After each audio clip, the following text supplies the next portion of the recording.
All right, guys, one of the biggest parts to our fitness in Muay Thai is skipping. And getting good at it can be a little bit challenging. Remember, you only need to jump that high.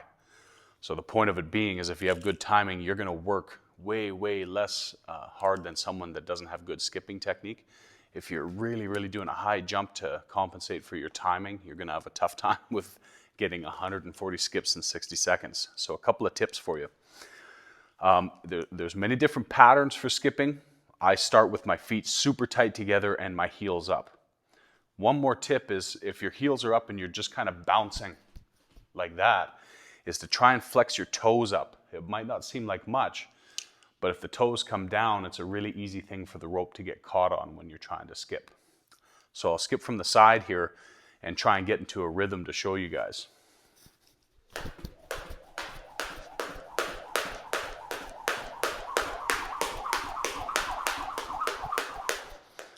And just try and be in a position where you build your timing up.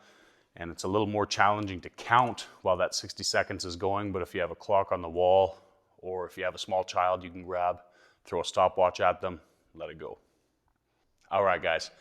So now we're going into our 4 sets of 30 seconds on, 30 seconds off push-ups. I want all of the sets to start on your toes when you're doing your push-up here. And let's say you can't even get one, but you try, and you fail, drop right to your knees and try and continue going. So that's the rule.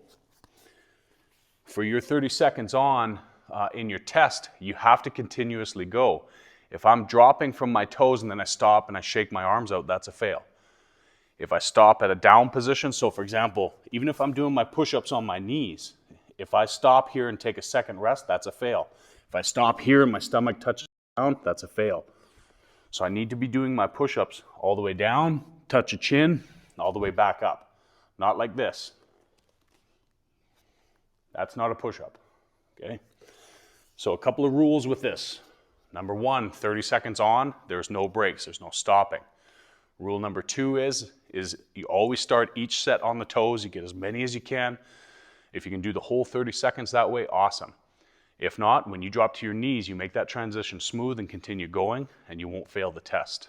Now for those 4 sets, what I'd like to see is do 2 push-ups that you're strong with and 2 sets of push-ups of a certain type of push-up that you might be weak with. So in yellow, we learned how to do closed and wide grip, and then in orange, we learned how to do our spade or diamond push-ups and our crucifix push-ups.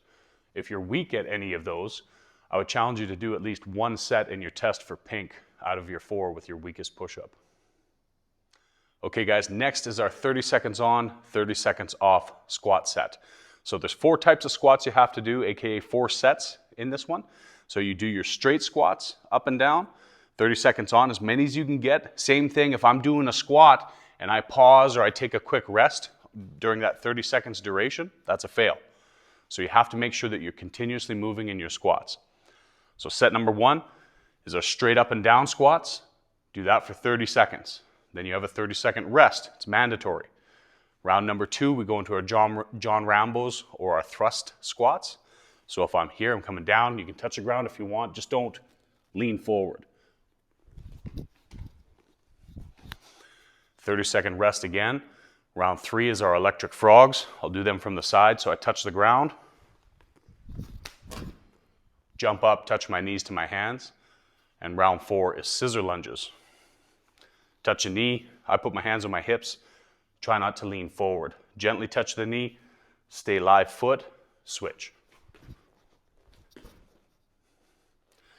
So 30 seconds on, 30 seconds off, 4 types of squats, 4 rounds.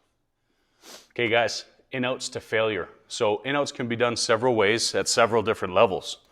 So first level, if you've never done these before, you can lean back, put your hands back, your feet come out and in. Just like that. Second level is holding yourself in like a V sit-up position, leaning back and out and in depending on your balance. Get going and try like that. And if you want to advance that, you use your arms as well. So you're leaning back, you're in tight, out and in. And you do your in-outs to failure.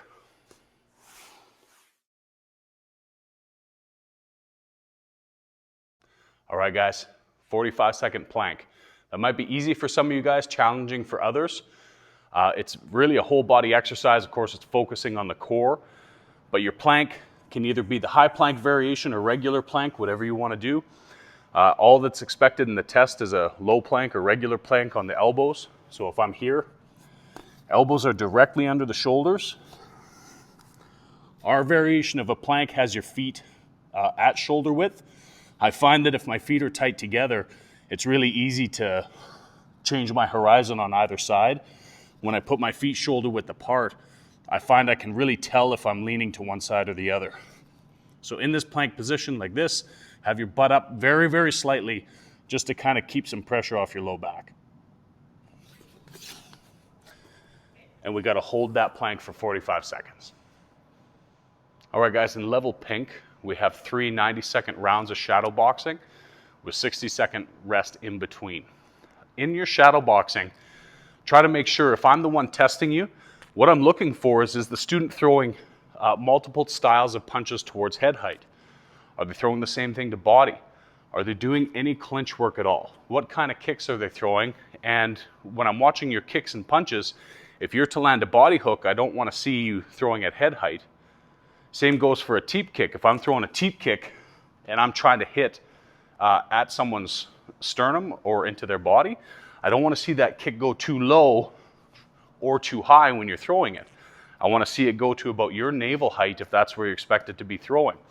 So if I'm here, I'm looking for cleanliness of movement on the technique and variety. I want to see if you're really showing that you know different styles of punches to throw head, body, and different types of kicks to throw to head, body, or legs. I want to see distancing. So if you're doing any kind of clinch work, or if you're fighting to the outside, are you using good footwork? Are you using some of your head movement? You know, this is what tells me what's going on inside your head as you're shadow boxing. I want to also make sure that my students are starting to understand at this level that I want to see some offensive and defensive. Everyone can throw offensively, but is the student performing any kind of a slip and counter at this point? Are they doing some head movement at this point? So your shadow boxing can really show your coach a lot of what's going on internally inside your head.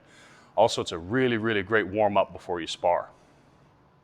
Our front back split, weight unsupported, starts from this position here, so I have one leg back, one leg forward. I'm going to move my back leg and try and scooch that knee far away as the left heel comes forward.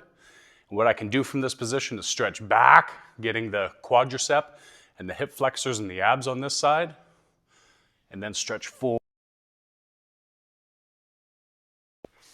Simply rotate to get to the other side. Try and get this knee back as far as your flexibility will allow you. If you're super tight in the hips and the hamstrings like I am, you can even just put your foot flat, start leaning forward. You could augment it by grabbing your ankle and then coming back and sitting back, leaning forward, stretch in the hamstring. So a couple of variations of that front back split, weight unsupported. Ladder drill number 1. So part of having good footwork, guys, is making sure that we have some dexterity drills that push our boundaries on where our footwork should go. Some of these are more designed towards pushing dexterity, some are more designed for fitness, and some are more designed for specific Muay Thai skills. So our first footwork drill that we're going to start with, number 1, is I can face my ladder, and you don't need to have a ladder. You could do this just on the bare floor as long as you visualize to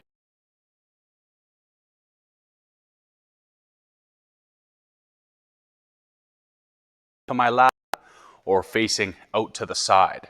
So I'll do it without the ladder first, just so you guys can see clearly. What's going to happen is I'm going to step into my ladder, left, right, then step out of the ladder, left, right, and then back into the ladder, left, right. Up, out, in. Up, out, in. The idea of this one is that I'm basically going to my fighting stance. So I advance, I get to my fighting stance, come back. Advance, get to my fighting stance, and come back. Check out our video on ladder drills for a little bit more information on this, and I'll demonstrate it.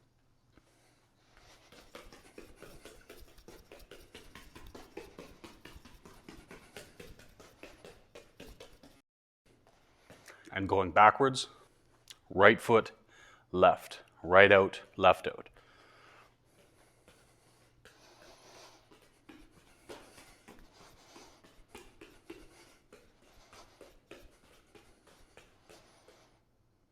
Ladder drill number 2.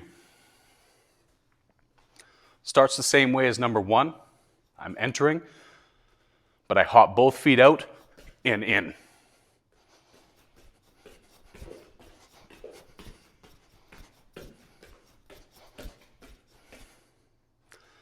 A variation of that. Step in, hop, hop, step. Hop, hop.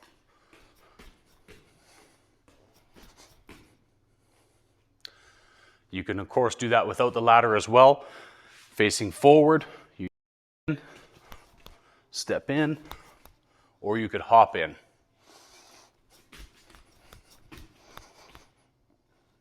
And that's ladder drill number 2.